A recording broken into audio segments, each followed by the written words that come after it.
a conductive wire, and you were so electric. I had no say when you came so near and just passed right through me. Before we dive into today's episode, I wanted to let you know that you can follow Welcome to Geekdom on Instagram at Welcome to Geekdom and on Twitter at GeekdomPod. There are links to those in the show notes. You can also support the show on Patreon, where I will be releasing bonus content for this podcast and my other podcast, Chat Cemetery. You can rate and review the show on Apple Podcasts or on Podchaser. There are links to all of those things in the show notes, so be sure to do that. It is a huge help for the show, and I really appreciate it. Now, let's dive into today's episode. Hey everyone, welcome to Geekdom is back. I'm your host, Deanna Chapman, and today I am joined by Katie Schaefer to keep our Tim Sale month going, and I'm going to go ahead and start all of these episodes off with a quick disclaimer about Jeff Loeb. We know he is not fantastic. I kind of dislike how much I like his work because of that, but I think with these Marvel comics, and Katie, tell me if you agree, I honestly like Tim Sale's art more than I think I like the writing in these ones. Yeah, Tim Sale is the biggest draw for these in my mind, both on the DC and the Marvel side. Yeah, and I think The Long Halloween has a better story possibly than any of these Marvel comics, but the way that Tim Sale drew all of the characters, and, you know, we're talking about Hulk Gray today, which I never remember how people spell gray, and I just go neither. A-E, I don't know, I interchange them, but Me too. You know, that's not the important thing here, but Tim Sale's art mixed with Matt Hollingsworth's colors, so good. Oh, yeah, it's gorgeous. Like, it's something to just kind of look at.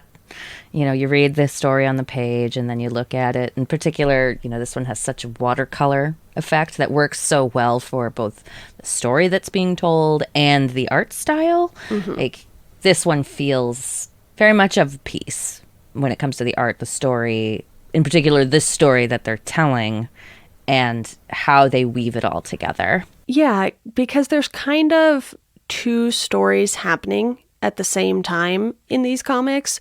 And I noticed this with Spider-Man Blue as well, because in that one you have Peter Parker sort of reminiscing on the early days. And in this, you have Bruce Banner talking to a therapist, basically.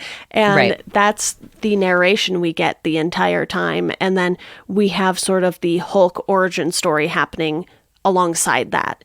And to see the origin story done this way, I do really like all of these in the color series for what they are as origin stories, because they're all 6 issues, which is nice and compact. Right. One condensed story. And you were saying before this, you know, it took you like 30 minutes to read this. So even though there's a lot of narration, it doesn't take a long time to get through these issues. Right. Because I was flying through them too. But for you, how do you feel about the narration? Because narration is so hit or miss with me. And I know you and I have discussed this in the context of like film and TV and how sometimes it just does not work.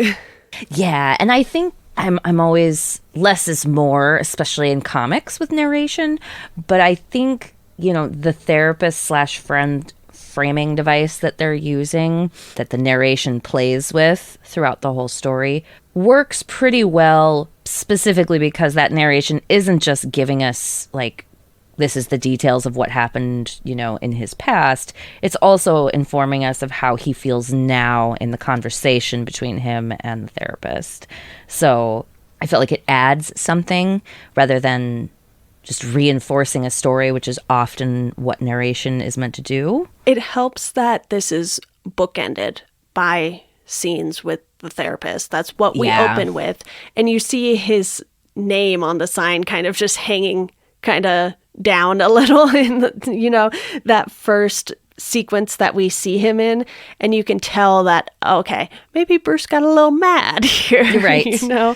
And then at the end, we see Bruce literally turn into the Hulk and bust out of the building. Yes. And the therapist is still like, oh, I'm so sorry. Oh, that poor man. And I'm like, dude, that's going to cost your insurance so much. Yeah, it's like the whole brick side of the building that's just busted out. Right. Like, you should probably leave the building, sir. It might collapse now.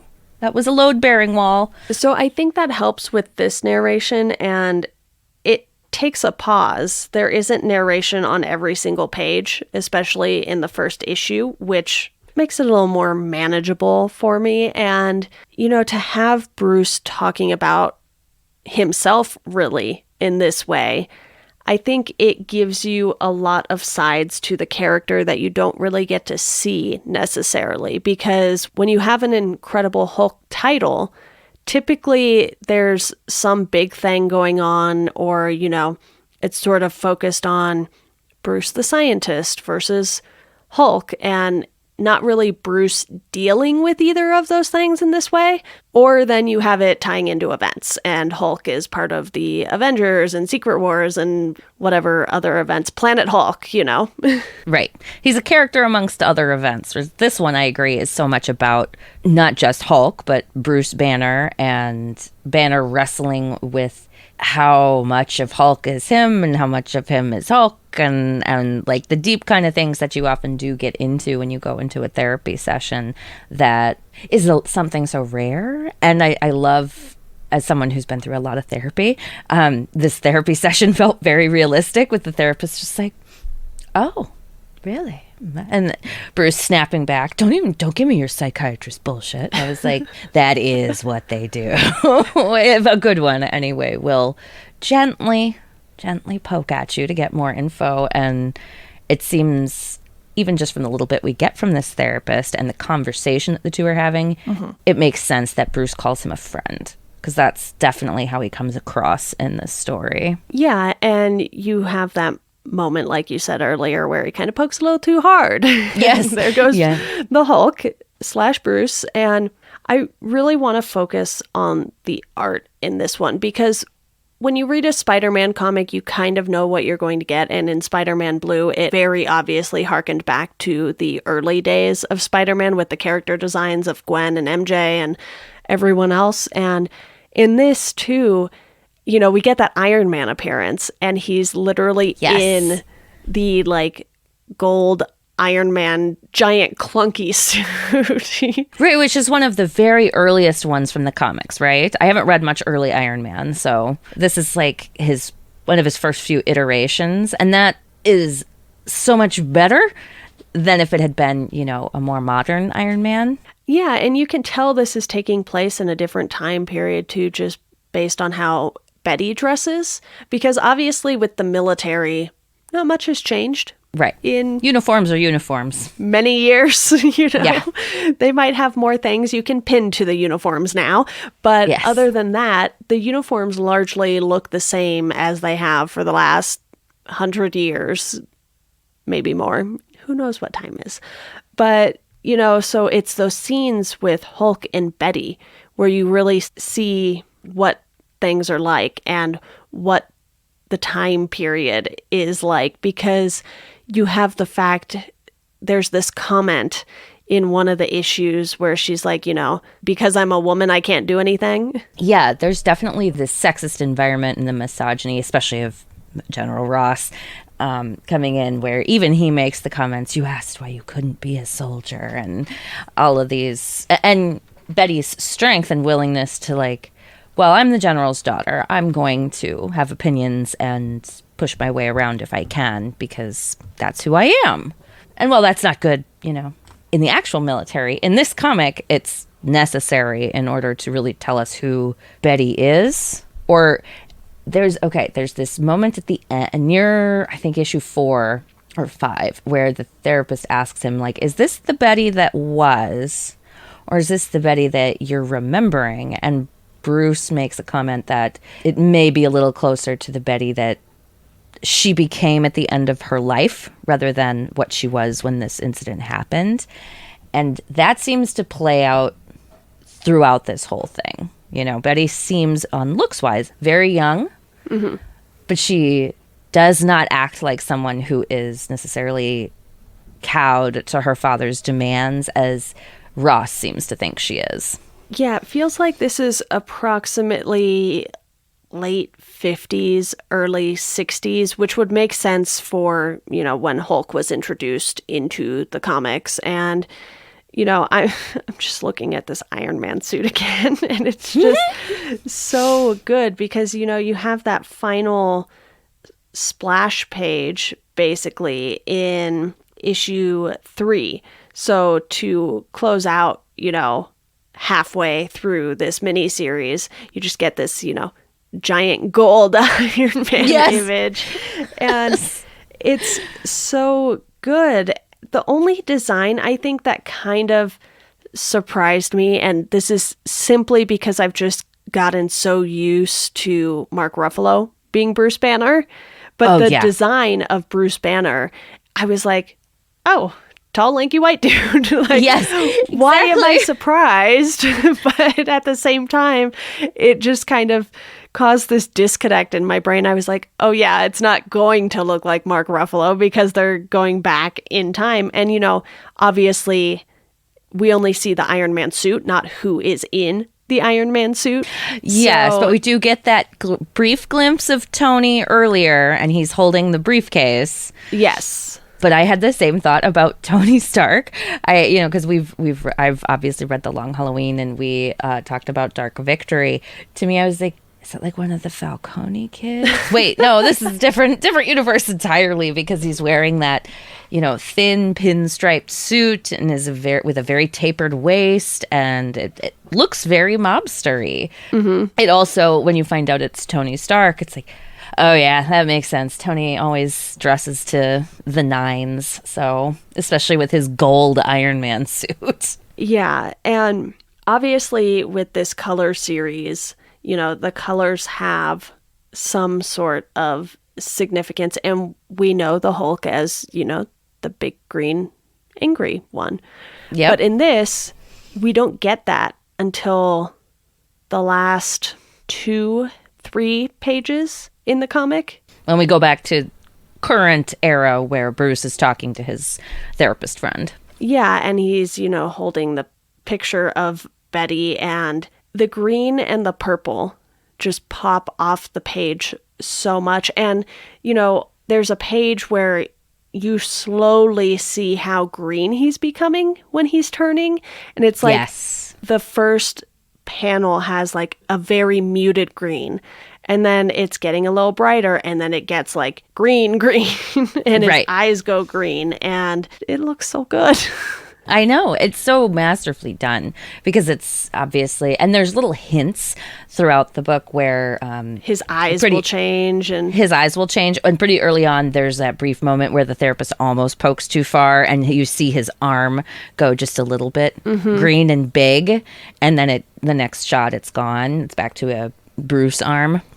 It was obviously so carefully thought out about when to use color work in this, and especially with the Hulk in particular, and it's its own visual story almost. Like you don't need to have art theory in you to look at this and feel things based on the changes of the Hulk's skin. Yeah, and even the purple of his pants is more muted in earlier pages of specifically issue 6, and the orange and yellows in the fire when the helicopter goes down, because a lot of this comic has been so muted. When they add those pops of color, it just draws your eye to those sections of the page immediately. And, I do want to give some credit on the Betty front again, because she's a very independent woman, which is not normal for this time period. And I like that was kept despite issues people may have with the way Jeff Loeb writes women, kind of like Joss Whedon. There can be some issues there, maybe not as glaring, but they're still there. And the fact that this one kind of at least attempts to subvert that in an era where it didn't necessarily have to. And it's illustrated not just through Betty's own behavior, because we don't get a whole lot of Betty. We get just enough, but you'd see how Ross talks about her, about, oh, you can't be like your mother. Can't be like your mother. and and just reiterating like, you need to do what I want. And his insistence and frustration about it implies that she's maybe not the best at quote unquote listening to dad. So and her ability to push around, the armed services and that the men listen to her when, the Hulk has Ross and she's like, Dad, did you think about this fact that it'll do nothing to him and kill you? Did you think about that? No? Okay. She's so deep with such broad strokes, and that's really rare, I think, and partially because of the artwork, because Tim Sale's facial drawings are just perfect.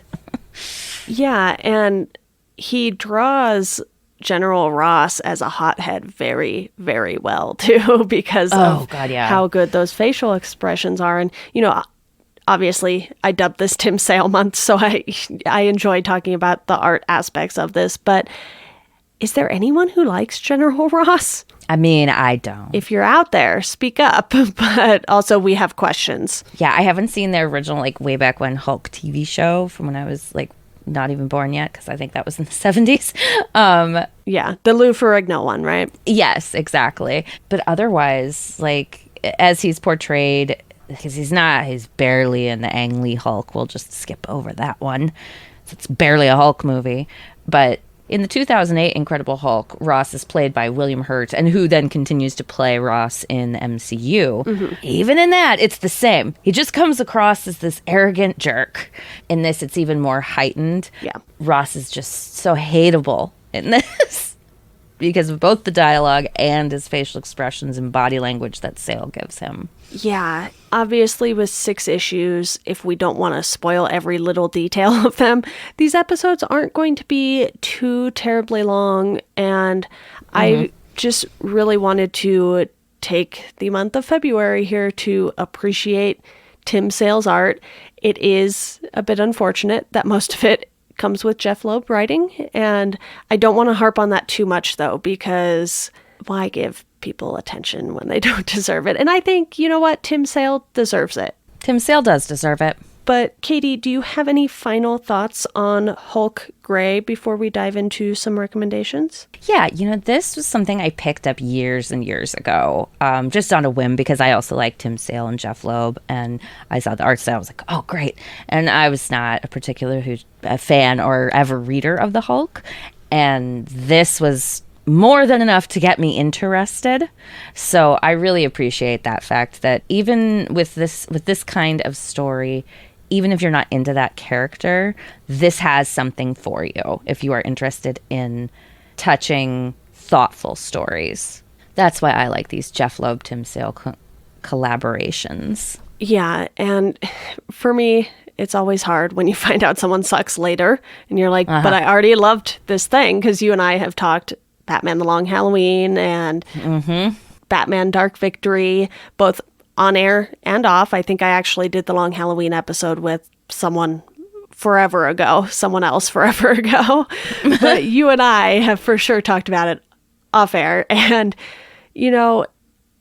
it's tough. So, I hope Tim Sale does some more stuff soon. I don't actually know what he's been up to, really. Yeah, he's an on and off artist. That's the weird thing. It's weirder with artists because, they just kind of get paired up a lot of times. Yeah. And their style can change. This is kind of a style that he reserves specifically for when he's telling these kinds of stories with Jeff Loeb. Mm-hmm. Like his regular artwork, or his more common artwork rather, is similar, but it's not nearly as stylized as this kind is, which is what really just makes it pop. Yeah, and obviously when you are recreating a very specific time period with these characters, you're going to have stuff that maybe looks different from something that's more modern, or, even the Batman stuff looks different than the Marvel stuff. But Katie, recommendation time. What do you have for us?